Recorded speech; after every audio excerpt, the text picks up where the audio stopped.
कांग्रेस के नेता पवन खेरा सोच रहे थे कि जिस तरह से वो पीएम मोदी पर निशाना साधते हैं, उसी तरह असम के सीएम हेमंत बिस्वा शर्मा पर निशाना साधकर उन पर अनर्गल आरोप लगाकर बच जाएंगे। लेकिन अब असम पुलिस जिस तरह से कार्रवाई कर रही है, उससे पवन खेरा की नींद उड़ गई है और अब दूध का दूध और पानी का पानी हो गया है कि कैसे विपक्ष के लोग सिर्फ अपने राजनीतिक फायदे के लिए कुछ भी आरोप लगा देते हैं। वही पीएम मोदी भी एक्शन में है। पीएम मोदी ने एक बार फिर विपक्ष को चारों खाने चित कर दिया है। विपक्ष के लोग समझ ही नहीं पा रहे हैं कि पीएम मोदी से मुकाबला कैसे करें। विपक्ष के लोग डाल डाल तो पीएम मोदी बात बात चल रहे हैं। यही वजह है कि देश के लोग लगातार पीएम मोदी के साथ मजबूती से खड़े नजर आ रहे हैं। वहीं एक बार फिर पीएम मोदी ने देश हित में जो काम किया है, उसको लेकर हर तरफ वाहवाही हो रही है। लेकिन विपक्ष को सिर्फ राजनीतिक रोटियां सेकने से मतलब है।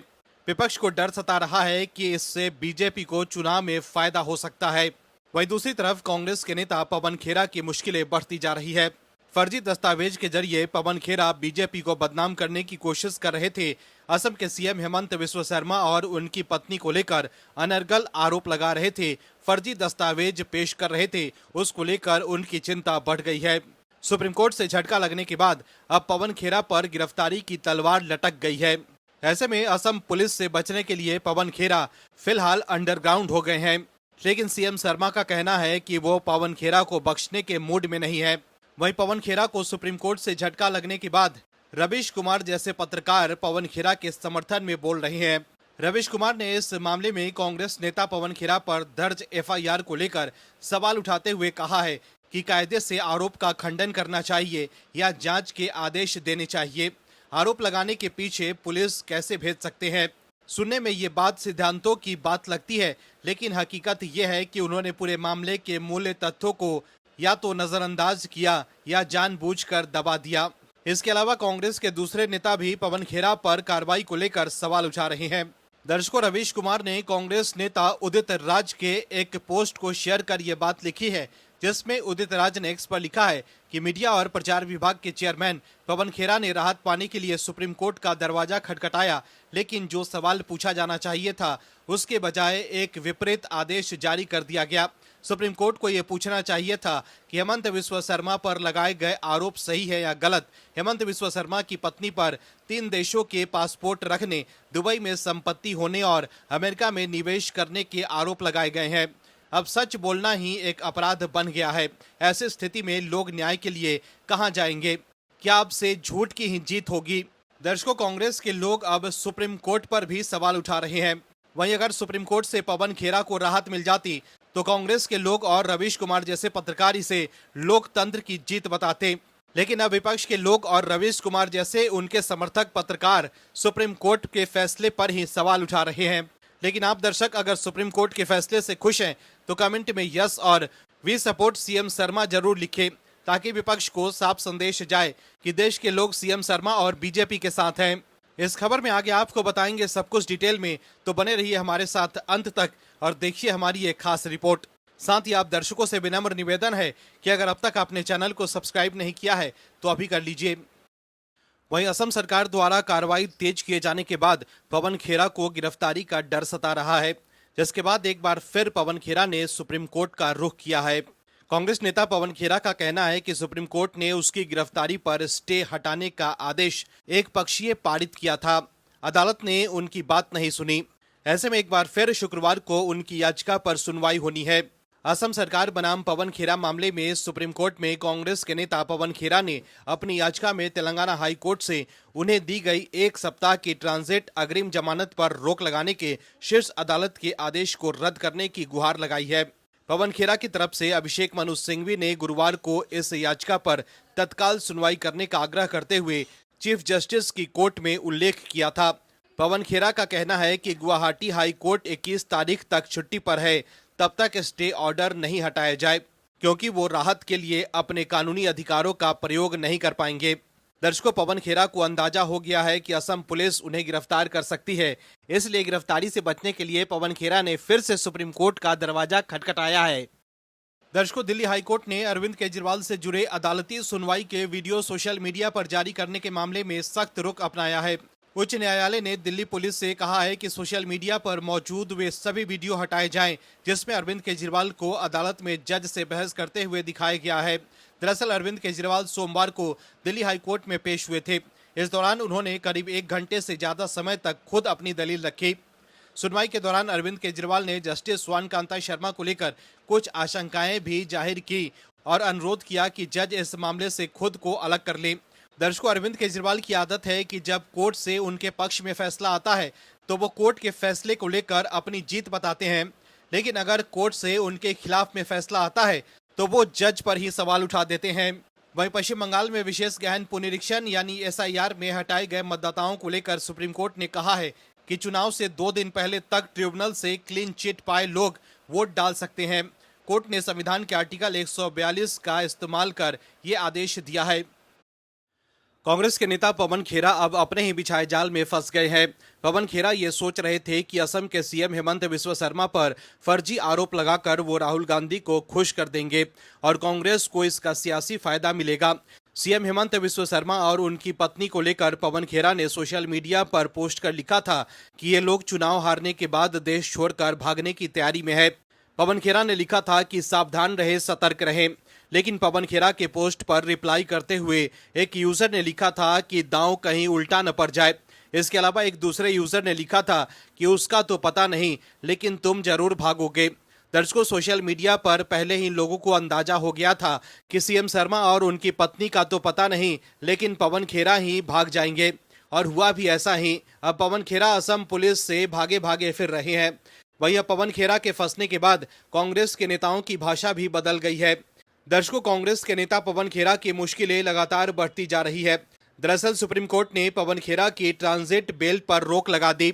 जस्टिस जेके महेश्वरी और जस्टिस अतुल ए चंद्रोकर की पीठ ने असम सरकार की अर्जी पर पवन खेरा को नोटिस जारी करते हुए उनकी ट्रांजिट अग्रिम जमानत देने के लिए तेलंगाना हाईकोर्ट के फैसले पर रोक लगा दी है। दरअसल बीते 10 अप्रैल को तेलंगाना हाईकोर्ट ने पवन खेरा को 1 हफ्ते की ट्रांजिट बेल दी थी, जिसके बाद इस फैसले के खिलाफ असम सरकार सुप्रीम कोर्ट पहुंची थी। ऐसे में अब सुप्रीम कोर्ट से झटका लगने के बाद पवन खेरा को असम में पेश होना होगा। पवन खेरा के गिरफ्तार होने की संभावना ज्यादा है क्योंकि केस असम में ही चलेगा। सुप्रीम कोर्ट से रोक लगने के बाद अब पवन खेरा को असम की कोर्ट में पेश होना होगा। वहां इन्हें पुलिस जांच में शामिल होना पड़ेगा। वहीं असम के सीएम हेमंत बिस्वा शर्मा कांग्रेस के नेता पवन खेरा के खिलाफ शिकंजा कसने के लिए 4 मई को आने वाले चुनाव के नतीजों का इंतजार कर रहे हैं।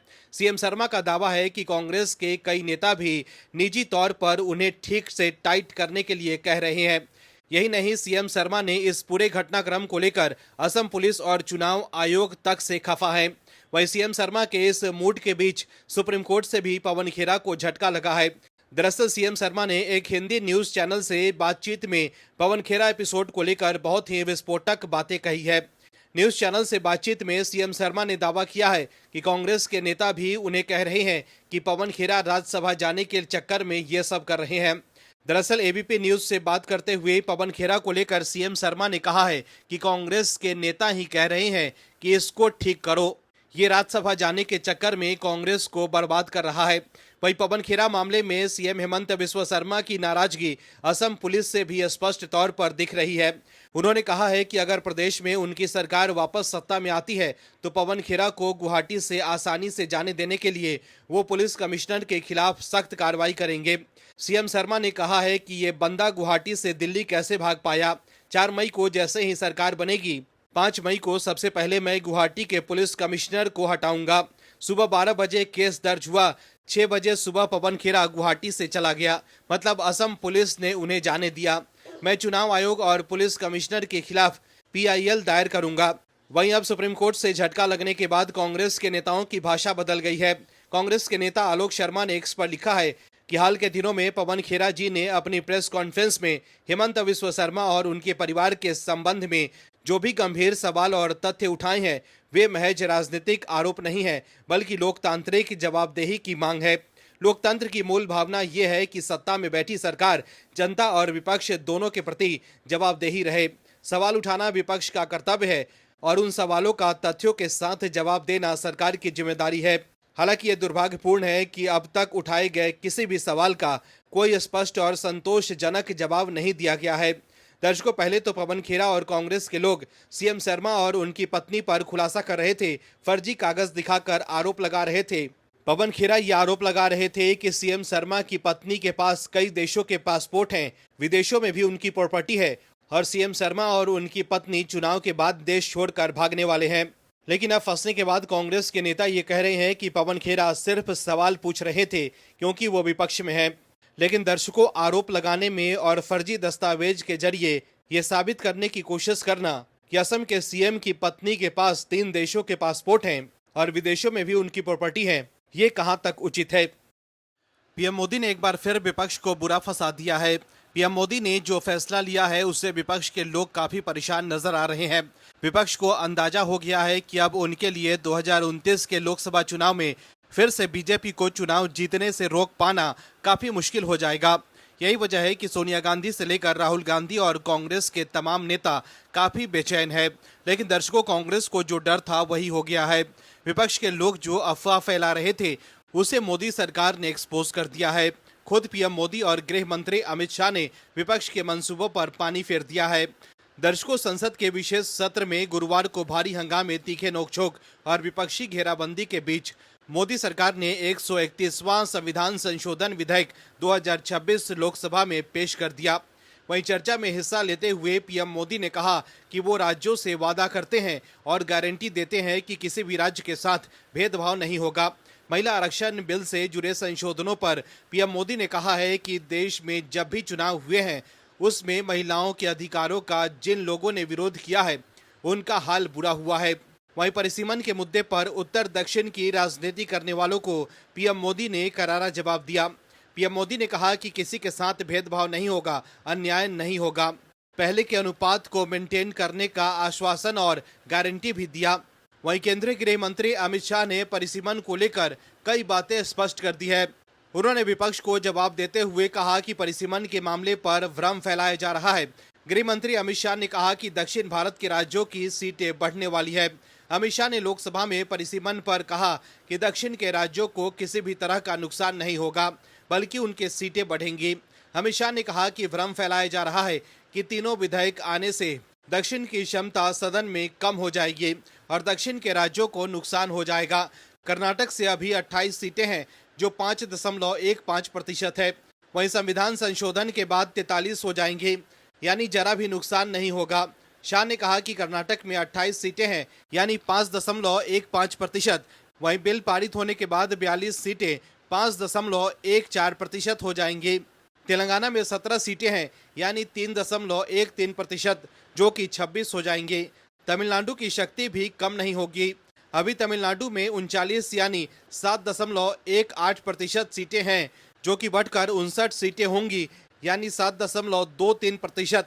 अभी कुल मिलाकर 129 सांसद यानी 23.76% बैठे हैं, जो दक्षिण के राज्यों से आते हैं। वह इस बिल के पारित होने के बाद दक्षिण के राज्यों के 195 सांसद हो जाएंगे और इनका प्रतिशत 23.97 हो जाएगा, यानी कि दक्षिण के राज्यों की भी शक्ति बढ़ेगी। इसके अलावा अमित शाह ने महिला आरक्षण और परिसीमन पर लोकसभा में बोलते हुए कहा कि इन्होंने यानी विपक्ष ने कहा कि जाति जनगणना सरकार नहीं कराना चाहती, लेकिन बता दें कि सरकार की कैबिनेट ने प्रधानमंत्री मोदी के नेतृत्व में जाति जनगणना कराने का निर्णय कर लिया है और अगली जनगणना जाति जनगणना होने वाली है। दर्शकों, आपको बता दें कि विपक्ष के लोग परिसीमन का विरोध कर रहे हैं। कांग्रेस के नेता राहुल गांधी ने सरकार के प्रस्तावित संविधान संशोधन को पावर ग्रैब बताते हुए डिलीटेशन और जेरीमेंडरिंग पर सवाल उठाए। राहुल ने कहा कि कांग्रेस महिला आरक्षण के समर्थन में है, लेकिन मौजूदा प्रस्ताव इससे जुड़ा नहीं है।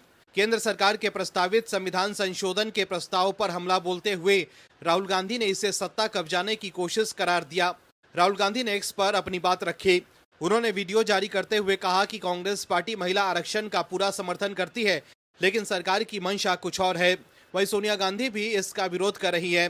कांग्रेस के नेता दक्षिण के राज्यों के साथ अन्याय बता रहे हैं, लेकिन पहले पीएम मोदी और फिर बाद में गृह मंत्री अमित शाह ने दूध का दूध और पानी का पानी कर विपक्ष को एक्सपोज कर दिया।